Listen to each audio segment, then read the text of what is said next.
One of the more interesting aspects of this whole album was doing the research for the photographs.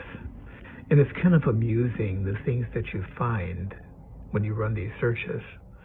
So, for example, I just reran the search for Still 21, and I'll let you do that yourself. And you can see all the different variations of it, but on a lot of these pictures, people have mocked the pose. Like I'm looking at, there's two of them that I see on this search result of Still 21.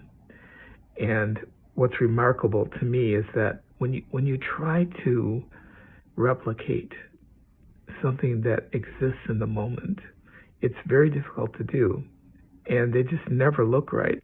Another one that people like to do is Andy Warhol's pose, where he's got his hand on his chin, and that one is never done well either. So it's interesting that when we go to copy things, it kind of turns out that way.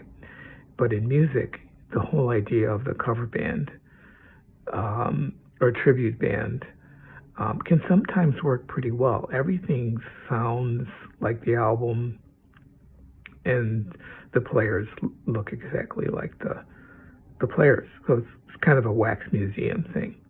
It's still creepy to me in a way. But I thought that was kind of interesting, is that when you run these searches, and it's something that you could do on your own, not only will you get to listen to my music, you'll get to look at photographs. And there was a photo exhibition I went to once that was the Depression era photos. I think it was Magnum photos. There was an exhibition at the Art Institute of the Magnum photos.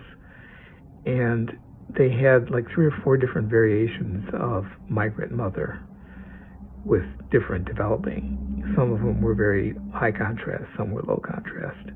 And it's interesting to see the different variations. And looking at the search result in Google is kind of like that. But it's got all this other stuff that's in there too, which in context is interesting historically, because you go and look for Migrant Mother, and then you find a lot of the other images that Dorothea Lange took. So it's an interesting thing that we can do now with the internet in terms of looking at photographs and doing research into photographs. I prefer looking at photographs in books and in frames, but I mean, it's the best we can do sometimes, and in a lot of ways it's just so much quicker than having to go and do research at a library.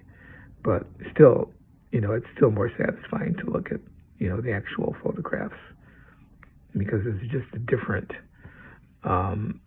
it hits your eyes in a different way.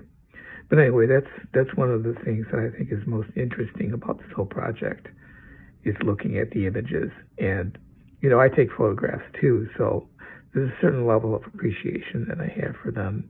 And with a lot of them, I always did hear kind of an audio with it. And in the past, I've done these audio snapshots. They're actually on my YouTube channel, where I took images and just set some binaural recordings against them, just to give you kind of the audio snapshot thing.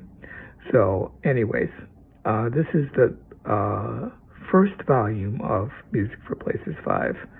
I have about another 15 or 20 images that I wanted to do and have some music as well.